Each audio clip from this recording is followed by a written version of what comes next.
परमात्मा कहते हैं क्या मांगो कुछ थिर न रहाई, देखत नैन चला जग जाई, एक लख पूत सवा लख नाती, उस रावण के दीवान बाती। परमात्मा याद दिलाते हैं किसी के संतान नहीं है, वो केवल संतान की ही रट लगा रखी है, भगवान संतान दे, भगवान संतान दे। अब उसका दोष भी नहीं बेचारे का, क्योंकि इस काल भगवान ने हमारे अंदर एक ऐसी प्रेरणा बना रखी है, ऐसा समाज बना रखा है कि पुत्र नहीं हुआ, संतान नहीं हुई तो कोई जीवन नहीं मनुष्य का। ये तो बालकों वाली बातें हैं। बिल्कुल काल की प्रेरणा, काल से रंगे हुए व्यक्ति ऐसी बातें करते हैं जिनको ज्ञान नहीं। और जो भक्त हो जाते हैं, जिनको ये ज्ञान हो जाता है, उसके बाद आपकी स्थिति ऐसी हो जानी चाहिए, जो राखे त्यों ही रहूं, हमरा के चारा और खाने जाद खरीद हूं गुलाम तुम्हारा, जो राखो त्यों ही रहूं, जो देवो सो खाऊं। तो परमात्मा की रजा में राजी रहना सीखना पड़ेगा अपने। जिनके यहां संतान नहीं है तो अब इस परमात्मा के ज्ञान के आधार से वो बहुत ही खुशकिस्मत व्यक्ति हैं जिनका संतान नहीं है। पुण्यात्मा, आज तक जो भगत और समाज का जो विरोध रहा, उसका यही कारण रहा है कि समाज की परंपराएं समाज के क्षेत्र की हैं और भक्तों की भक्ति का जो मार्ग है, भक्ति की जो परंपराएं हैं, वो समाज के बिल्कुल विपरीत होती हैं। जिस कारण से विरोध बन जाता है। जो एक आध बार सत्संग सुनता है तो ये कहता है कि वो तो संतान कोई भी अच्छे नहीं बताता। नहीं, ऐसी कोई बात नहीं। जो ज्ञान है दास वो बता रहा है, और ये ज्ञान है। अभी तक आपने केवल अज्ञान सुना है। अब जैसे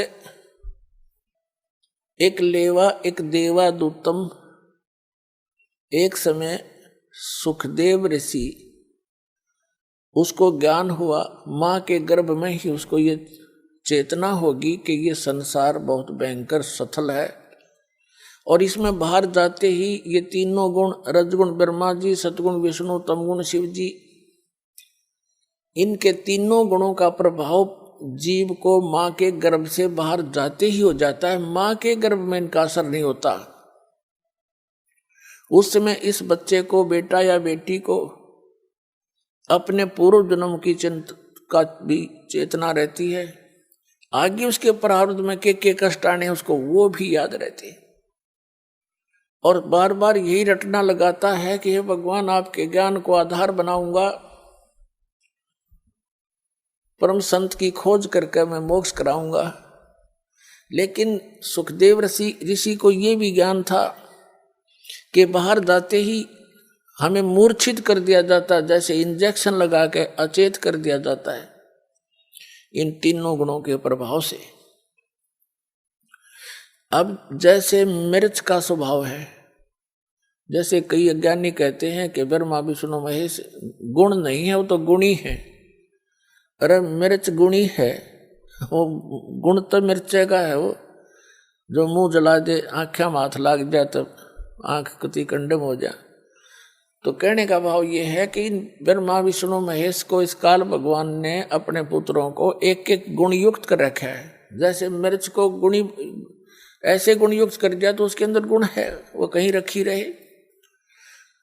इन तीनों भगवान अपने अपने राजधानियों में रहते हैं, ऊपर के लोक हैं इनके अलग अलग, और वहां से उनसे निकल रही ये रेज किरणें, ये तरंगे तीनों गुणों की, ये हमें प्रभावित करते हैं। अंदर सब चेतना होती है। मां के गर्भ से बाहर आते ही एकदम बच्चा अचेत हो जाता है, यानी उसको वो याद नहीं रहता तेरे तू कहाँ था, कौन था। सुखदेव ऋषि ने बाहर नहीं, सुखदेव ऋषि मां के गर्भ से 12 वर्ष बाहर नहीं आया। ब्रह्मा विष्णु महेश ने तीनों ने आके कहा सुखदेव तू बाहर आ जा, और ये मर्यादा भंग मत कर हमारी। 9 महीने के अंदर मां दुखी हो लेती है गर्भ के पीरियड में, और तुम 12 वर्ष हो गए, या मर्यादा मत बिगाड़े। तब सुखदेव ऋषि ने कहा भगवान बाहर आते ही आपके तीनों गुण हमें अचेत कर देते हैं, हम भूल जाते हैं उद्देश्य को।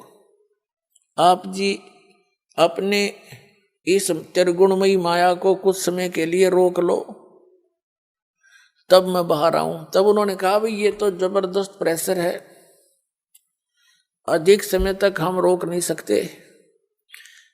फ्रिक्शन ऑफ सेकंड यानी पल के भी कुछ हिस्से तक हम इसका इतनी देर रोक सकते हैं। सुखदेव ऋषि ने कहा तुम इतनी देर रोक दो। कहते हैं इतनी देर उन्होंने माया रोकी थी, इतनी देर में मां के गर्भ से बाहर आ गया, वो चले गए। अब सुखदेव ऋषि अपनी और नाल को कमर पे रख के चल पड़ा, कंधे पे। व्यास जी, ऋषि व्यास की पत्नी से उसका जन्म हुआ, तो व्यास जी ने कहा बेटा दर्शन दे, अरे सूरत तो दिखा दे। अपुत्र मोह के अंदर वो बहुत व्याकुल था और कहा तेरा मैंने 12 वर्ष इंतजार किया, पुत्र के दर्शन करूंगा, तो बात तो सुन ले मेरी। तब सुखदेव ऋषि ने कहा था कि एक लेवा एक देवा दूतम, और कोई किसी का पिता नहीं पूतम। ऋषि जी ना जाने कितनी बार तू मेरा बाप बन लिया, और ना जाने कितनी बार मैं तेरा बाप बन लिया। या बूंदी बीमारी है, मेरा रोग कट दे। ऐसे मुड़ के नहीं देख रहा, चलता चलता बातें कर रहा है। एक लेवा एक देवा दूतम, और कोई किसी का पिता नहीं पूतम। ये ऋण संबंध जुड़ा एक ठाठा, अंत में सब 12 बाटा। इतना कहकर वो आकाश में उड़ गया सुखदेव ऋषि। पूर्व जन्म के भक्ति शक्ति से उसकी बैटरी चार्ज थी, आकाश में उड़ गया।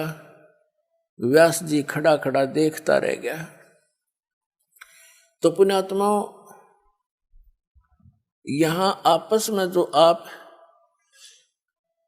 जैसे कोई रिश्तेदारी से जुड़े हो, पिता पुत्र बनकर जुड़े हो, पुत्री बेटी पत्नी बनकर जुड़े हो, ये आपका ऋण संबंध है, पिछला संस्कार है। कोई लेने आ रहा है अपने कर्जा, कोई देने आ रहा है। एक लड़का इतना लायक है, अपनी कमाई करता है, मजदूरी मेहनत जो भी करता है, और पिताजी शराब पीता है, तो वो पिता उस बालक से पिछले जन्म का कोई ऋण ले रहा है। एक ऐसा पिता है सारी उम्र माया जोड़ता है, और पुत्र उसका फिर सिर फोड़ता है और शराब पीता है, गाड़ी खरीदने की जिद कर लेता है, यानी उसका नाश करा कर छोड़ है। तो कहने का भाव ये है, एक लेवा एक देवा दूतम, कोई किसी का पिता नहीं पूतम। ऋण संबंध जुड़ा एक ठाठा, अंत में सब 12 बाटा। 12 बाट का अर्थ अपने अपने रास्ते जाएंगे, जहाँ संस्कार पूरा हुआ वही मृत्यु हो जाएगी। जब तक आप कबीर परमेश्वर की शरण में इस दास के माध्यम से नहीं आओगे, तब तक आपका एक जैसा भी संस्कार है वही मिलेगा, उसमें कोई परिवर्तन नहीं हो सकता। तो उसके आधार से आप अपना केवल ऋण ही चुका रहे होते हो।